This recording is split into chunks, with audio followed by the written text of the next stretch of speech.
ایرانی صدر Masoud Pezeshkian نے کہا ہے کہ بطور مسلمان ہم نے اللہ تعالیٰ کے سامنے سر تسلیم خم کر دیا ہے، اس کے سوا ہمیں کوئی تابع نہیں کر سکتا۔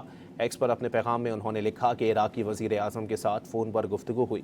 ایرانی صدر کے مطابق انہوں نے عراقی وزیر اعظم پر زور دیا کہ امریکی حکام کو مشورہ دیں کہ وہ خطے میں اپنی فوجی موجودگی ختم کر دے، کیونکہ چاہے کتنی ہی طاقت استعمال کر لی جائے، شیعہ مکتب کے پیروکاروں سے جبراً ہتھیار نہیں ڈلوائے جا سکتے۔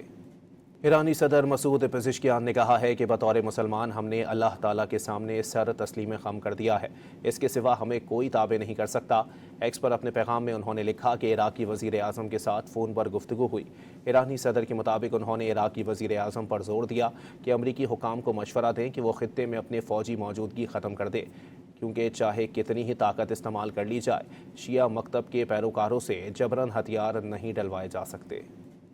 ایرانی صدر مسعود پزشکیان نے کہا ہے کہ بطور مسلمان ہم نے اللہ تعالیٰ کے سامنے سر تسلیم خم کر دیا ہے، اس کے سوا ہمیں کوئی تابع نہیں کر سکتا۔ ایکس پر اپنے پیغام میں انہوں نے لکھا کہ عراقی وزیر اعظم کے ساتھ فون پر گفتگو ہوئی۔ ایرانی صدر کے مطابق انہوں نے عراقی وزیر اعظم پر زور دیا کہ امریکی حکام کو مشورہ دیں کہ وہ خطے میں اپنی فوجی موجودگی ختم کر دے، کیونکہ چاہے کتنی ہی طاقت استعمال کر لی جائے، شیعہ مکتب کے پیروکاروں سے جبراً ہتھیار نہیں ڈلوائے جا سکتے۔